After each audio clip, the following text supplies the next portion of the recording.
Alright, welcome everybody to this second NMM part, chapter 7 of this tutorial series with the Blood Reaper, where we're going to be painting a sword hilt. Just to kind of give you guys the colors here right at the beginning, we're going to be using coal black, nightshade purple, and titanium white. Very, very simple color scheme. You guys can see here I did start just a little bit ahead, but essentially there's only one change. I thought it would be okay if I got down the base coat of coal black and then this first layer, and you can see here we're just using the same color as that first layer and continuing to work it on here, and I hope you guys don't mind.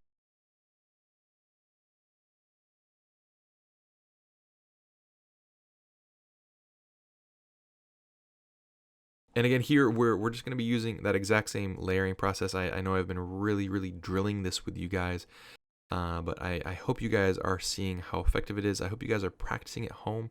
I love seeing you guys work that you're sharing in the Discord, but I've also had a lot of requests for wet blending, layering, or wet blending, feathering, and things like loaded brush and so on and so forth. So we're going to do some more of that as well in the future. So please look forward to that. And thank you guys so much for letting me know, what you guys are looking for.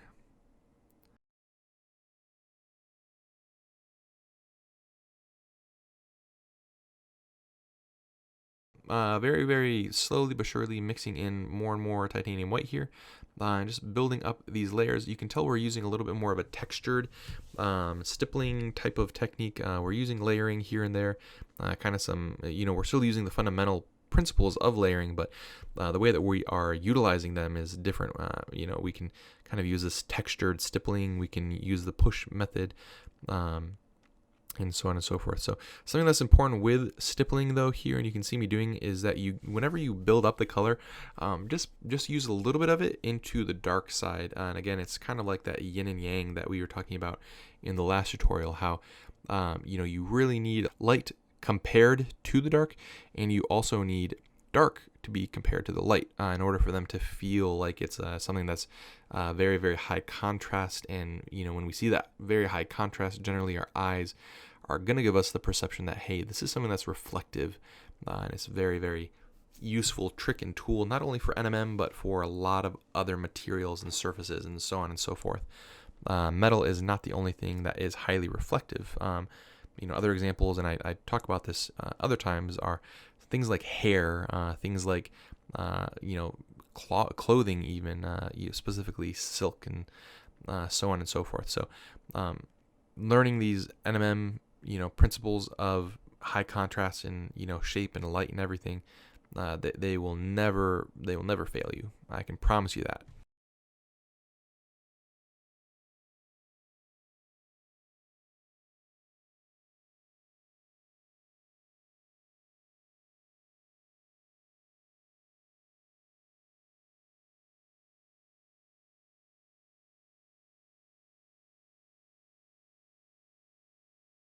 And again, there you can see, we're drawing a little bit of a line where we want it to be opaque, and then around that line, we're using that stippling method.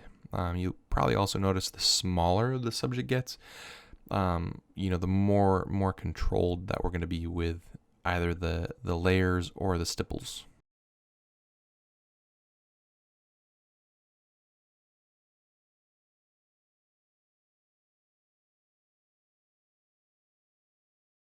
Something else too, while you're working on this is, you can see the top of the sword there has those little straps, those little leather straps.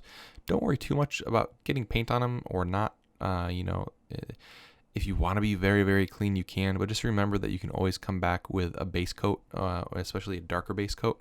Clean it right up. Nobody's going to know the difference. That way you don't have to feel like you're being super careful of everything. The only time that you would need to do that is if you have that part's already been painted. And again, that's kind of a part of strategizing how you're painting the model is, if you're painting something larger in scope and there's lots of little things around it, probably a good idea to paint the larger thing first and then deal with the smaller things and be careful with those. I find it a little bit easier that way on myself. still mixing up with white here.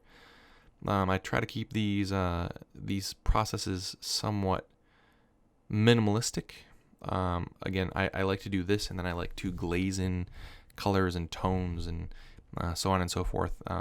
You can see if you check out the barbarian that I painted quite a while back in 2016, I glazed in purples and used a little touch of yellow in the highlights, and those are all some things that you can do to increase the interest of these.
Giving myself just a little bit of an anchor point there. I always like to choose just one point on the model to give myself an anchor. And that way, if the paint does rub off, it's very, very easy to come back and fix.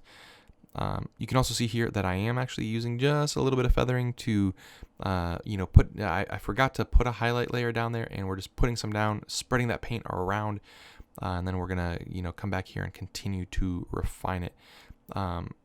Feathering is very great for that reason because you can apply it, blend it out a little bit. It just lacks a little bit of the interest that the layering might, because and this is the reason also why I've been using a lot of layers, is that when you're mixing paint gradually, you get a lot of nuance, and you get a lot of things happening with those interactions between the paint as you mix it up. When you're feathering, you're relying on the transparency of the paints and those layers interacting from spreading it out, and the interactions are going to be very different, and because of that, the colors are also going to be somewhat different. And it's not a bad thing; it's just different, and it's just a point of preference.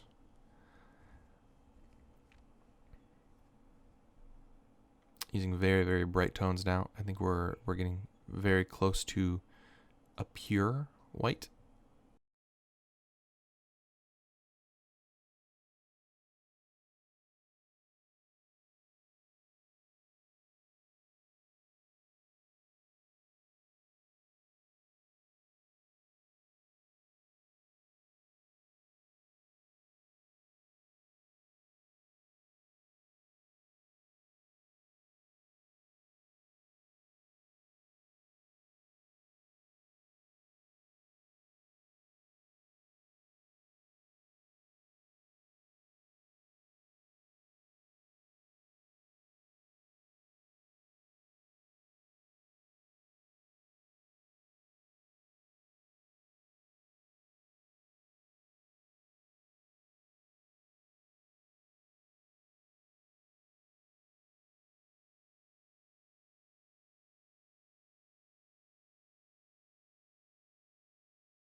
I think we may actually be using pure white at this point. It looks like pure titanium white to me.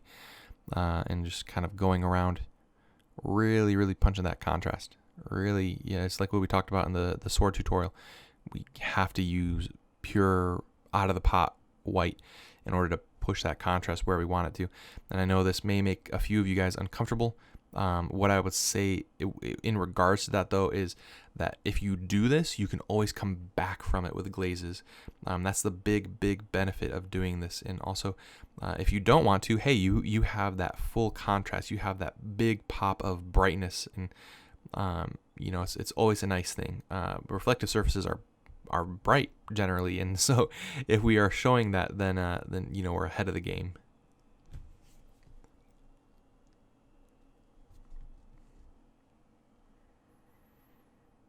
And here we're just using a touch of pure nightshade purple. We're very thinly glazing it in and even feathering it out just a touch. Again, I decided that this wasn't quite dark enough. The coal black on its own wasn't quite dark enough, and so yeah, coming in here with this near black color, very useful.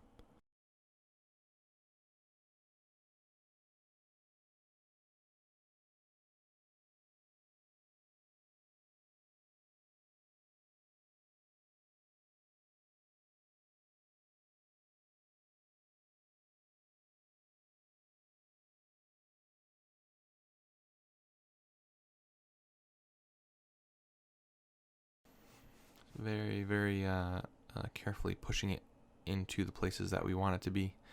You have a bigger margin of error on the smaller parts because they tend to be a bit easier to repair than the larger flat surfaces. So if you're wanting to start anywhere, start with those smaller surfaces, start pushing it in there, and always be checking the consistency on my thumb. You can see that I'm checking the consistency much more with this than I was before with the whites, just because you really you want to make sure that it's doing what you want it to do.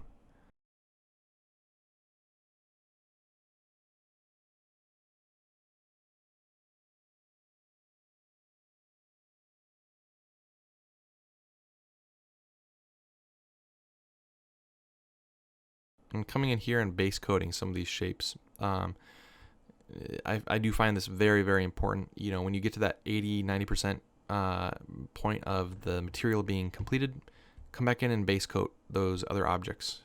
We were talking about that earlier, how don't worry about those little straps, and now we're going to paint them so that we can really see what they're going to look like, in contrast with the hilt and the edge of the handle there.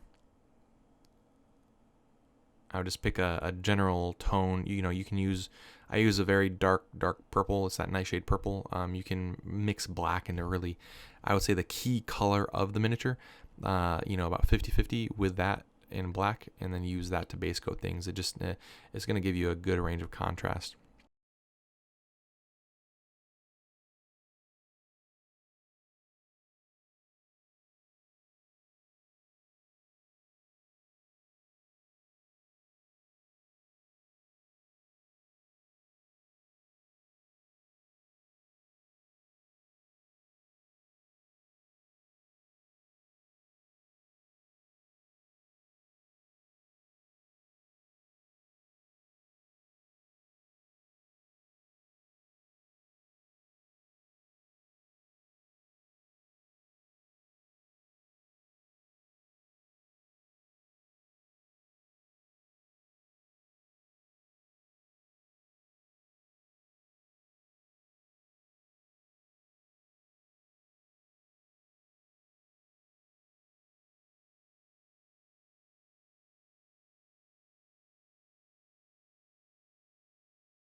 here we are coming in and we are starting to edge highlight. Again, I do like edge highlighting NMM specifically because I feel like it gives it an edge, and you really want to define the edge of the NMM.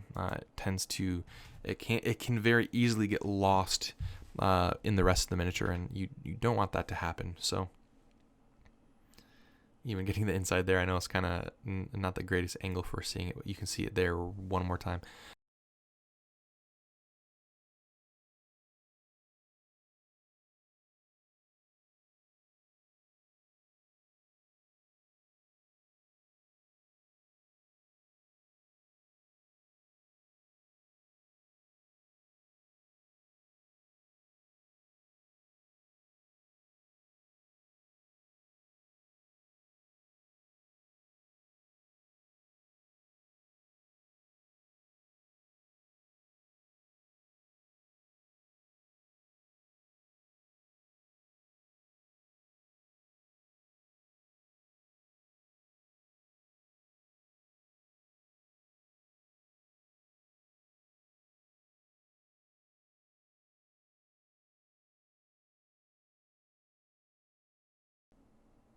And yeah, I mean, we're getting very, very close to the end here. As we get close to the end, I want to talk about the videos that we're going to have coming out in the next 2 weeks here. And we're going to be working on one of Mr. Lee's miniatures. He has these very awesome half bust, half faces. They're actually used as, he uses them for fridge magnets. And so we're going to be doing that. We're going to be doing some kind of special with them. But we're going to be showing you guys how to paint busts, and also we're going to be diving into sketching more importantly. So I'm trying to give you guys a couple of things at the same time just because they're very, very tied together, and I hope you guys enjoy that. I'm really excited about editing and filming all of those, and we will see you in the next couple of weeks. Thank you guys so much again for your support. Don't forget to share this video, let everybody know that we are putting out this awesome content, and you guys have a great day. Happy painting. Bye.